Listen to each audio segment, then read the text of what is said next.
Saya lahir di Jawa Timur, pernah bersekolah di Yogyakarta, lalu saya kuliah di Jawa Barat. Dan sebelum tinggal di Singapura, saya sempat bekerja di Jakarta. Di Singapura, saya berbicara bahasa Indonesia dengan mahasiswa asal Papua yang saya temui di bus. Dan nggak peduli meskipun kami belum pernah bertemu sebelumnya, dan saya belum pernah ke Papua, bertegur sapa dengan bahasa Indonesia membuat kami langsung merasa saudara sebangsa. Orang-orang Indonesia juga. Tapi, sekalipun di Singapura saya bertemu dengan orang-orang Melayu, dengan fitur wajah dan bahasa yang mirip, saya tetap merasa bahwa kebangsaan kami berbeda.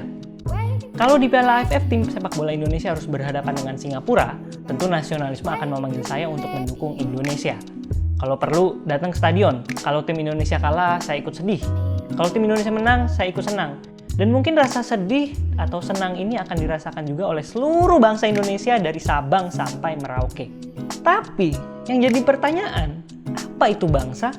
Bagaimana pada mulanya kita mengenal nasionalisme dan merasa bahwa kita adalah satu bangsa, yakni bangsa Indonesia.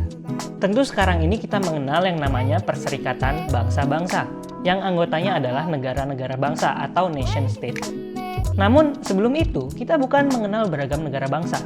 Sebelum itu yang kita kenal adalah imperium-imperium multi-etnis yang memiliki banyak koloni di beragam belahan dunia. Selain itu, manusia-manusia juga bisa dikelompokkan menjadi umat beragam agama. Nah, kalau kita berbicara tentang agama dan kerajaan, bisa dibayangkan kalau suatu kerajaan berambisi untuk menaklukkan seluruh dunia, atau agama tertentu berdakwah supaya diimani oleh seluruh umat manusia. Tapi hal ini tidak terjadi dengan nasionalisme. Kita tahu bahwa bangsa Jepang akan tetap menjadi bangsa Jepang. Dan rasanya aneh kalau suatu saat bangsa Korea ikut gabung ke dalam bangsa Indonesia. Padahal bangsa Indonesia sendiri terdiri dari beragam suku bangsa, Bhinneka Tunggal Ika. Nah, menurut Benedict Anderson, bangsa adalah suatu imagined community, komunitas imaji, komunitas terbayang, suatu komunitas yang dibayangkan yang memiliki batasan-batasan tertentu dan berdaulat. Artinya, meskipun tidak pernah saling bertemu satu sama lain, seseorang merasa seolah-olah berada dalam komunitas yang sama dengan jutaan orang lainnya dan memiliki rasa kesetiakawanan yang sejajar. Komunitas ini dibayangkan melalui perasaan senasib sepenanggungan ketika berbagi pengalaman yang sama.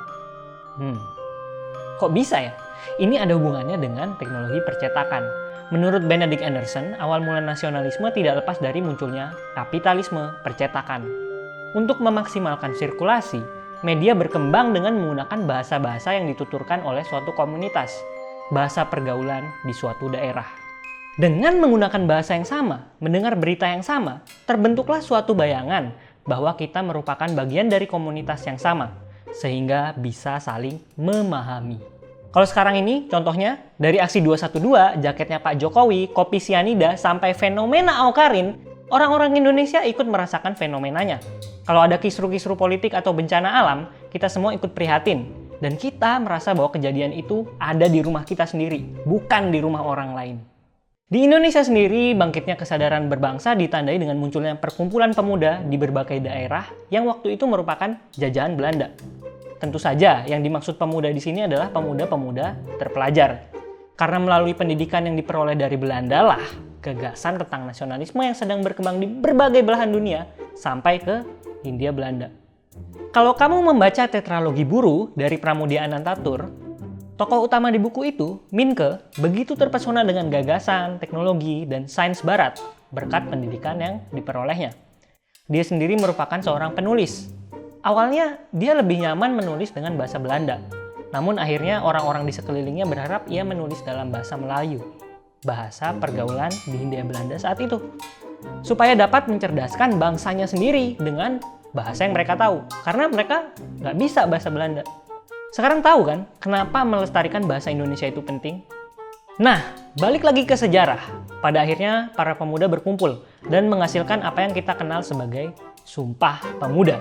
Disinilah disepakati konsep satu bangsa dengan satu bahasa, yakni bahasa Indonesia. Disinilah gagasan akan suatu komunitas bernama bangsa Indonesia dibayangkan dengan lebih jelas lagi. Hingga akhirnya bangsa Indonesia memproklamasikan kemerdekaannya. Dan pengalaman itu dirasakan dan dibagi melalui media-media termasuk radio.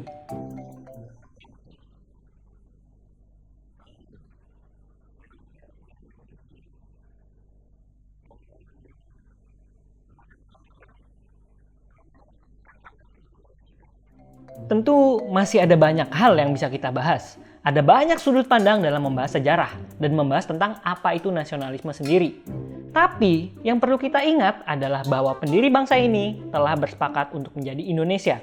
Dan itu adalah suatu proses yang panjang yang tidak terjadi begitu saja. Kita berasal dari suku, agama, ras, dan latar belakang yang beragam. Tapi kita bersepakat bahwa kita satu, Indonesia. Ada rasa kesetia kawanan yang sejajar dan setara antara seorang Indonesia dengan seorang Indonesia yang lain. Dan kita harus terus menjaga kerukunan itu.